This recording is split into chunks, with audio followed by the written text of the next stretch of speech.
আজ আমরা কোরআনের একেবারে প্রথম অধ্যায় সূরা আল ফাতিহা নিয়ে কথা বলবো।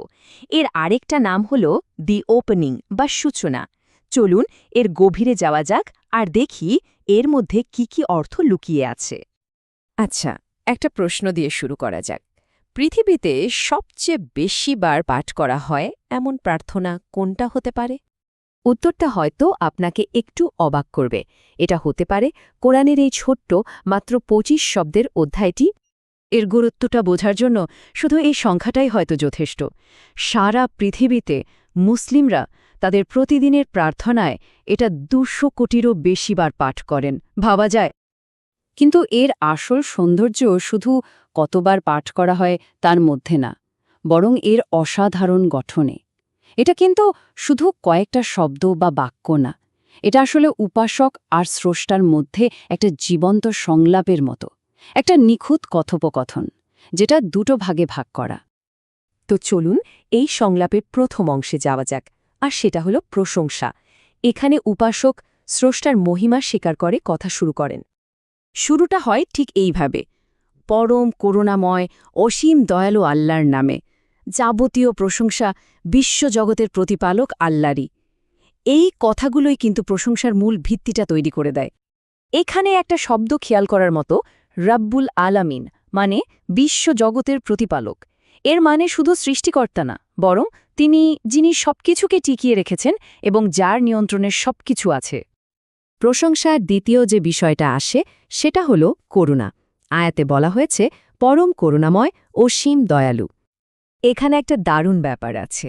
আরবিতে করুণার জন্য কিন্তু দুটো আলাদা শব্দ ব্যবহার করা হয়েছে, আর রহমান আর রহিম। আর রহমান হল স্রষ্টার সেই সর্বজনীন দয়া যেটা সবার জন্য, সব সৃষ্টির জন্য। আর রহিম হল বিশ্বাসীদের জন্য তার একটা বিশেষ নার্চারিং দয়া। আর প্রশংসার এই পর্বটা শেষ হচ্ছে ন্যায় বিচারের ধারণা দিয়ে। বলা হচ্ছে কর্মফল দিবসের মালিক, মানে চূড়ান্ত জবাবদিহিতার একটা ধারণা এখানে দেয়া হচ্ছে। তো প্রশংসার এই পর্বটা যখন শেষ হয়, ঠিক তখনই অধ্যায়ের মাঝখানে একটা দারুণ মোড় আসে। প্রার্থনার সুরটাই যেন পাল্টে যায়। আর এই মোড়ের কেন্দ্রে আছে এই আয়াতটা: আমরা শুধু আপনারই ইবাদত করি এবং শুধু আপনারই সাহায্য চাই। এই একটা বাক্যই কিন্তু প্রশংসার পর্বটাকে প্রার্থনার দিকে নিয়ে যায়। এটাই যেন পুরো সূরাটার হৃৎপিণ্ড। এই আয়াতটাকে যদি আমরা একটু ভেঙে দেখি, তাহলে দুটো পরিষ্কার অংশ পাব। প্রথমটা হল উপাসনার একটা একনিষ্ঠ ঘোষণা, আর দ্বিতীয়টা হল সাহায্যের জন্য সরাসরি একটা আবেদন। এটা অনেকটা সৃষ্টার সাথে একটা চুক্তির মতো, যা প্রশংসাকে প্রার্থনার সাথে জুড়ে দেয়। আর এই চুক্তির পরেই আমরা ঢুকে পড়ছি সংলাপের দ্বিতীয় ভাগে, সরাসরি প্রার্থনা।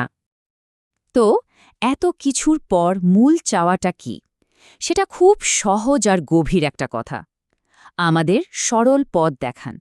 দিক নির্দেশনার জন্য এর চেয়ে বড় আবেদন আর কি হতে পারে? আরবিতে এই পথটাকে বলা হয় আস সিরাতাল মুস্তাকিম। এখন এই সরল পথ বলতে কিন্তু শুধু একটা রাস্তা বোঝানো হচ্ছে না।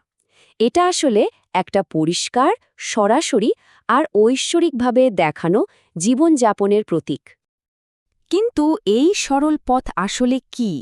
এর উত্তরটা পরের আয়াতেই দেওয়া হয়েছে, তবে একটু অন্যভাবে, সরাসরি সংজ্ঞার বদলে উদাহরণের মাধ্যমে। বলা হচ্ছে তাদের পথ, যাদের আপনি অনুগ্রহ করেছেন, তাদের পথ নয় যারা ক্রোধে পতিত হয়েছে বা যারা পথভ্রষ্ট হয়েছে। অর্থাৎ পথটা কেমন তা বোঝানো হচ্ছে কারা সেই পথে আছে আর কারা নেই সেটা দেখিয়ে। তার মানে দেখুন, এখানে সরল পথ জিনিসটা কি তা বোঝানোর জন্য দুটো বিপরীত পথের উদাহরণ টানা হয়েছে। একদিকে আছে সেই সব মানুষের পথ যাদের ওপর স্রষ্টার অনুগ্রহ আছে, আর অন্যদিকে আছে তাদের পথ যারা হয় ক্রোধের শিকার হয়েছে অথবা পথ হারিয়ে ফেলেছে। এই তুলনাটা সরল পথের অর্থকে আরও স্পষ্ট করে তোলে। তাহলে পুরো বিষয়টা যদি আমরা একবারে দেখি, প্রশংসা দিয়ে শুরু, একটা চুক্তির মাধ্যমে একটা মোড়, আর সবশেষে একটা গভীর প্রার্থনা।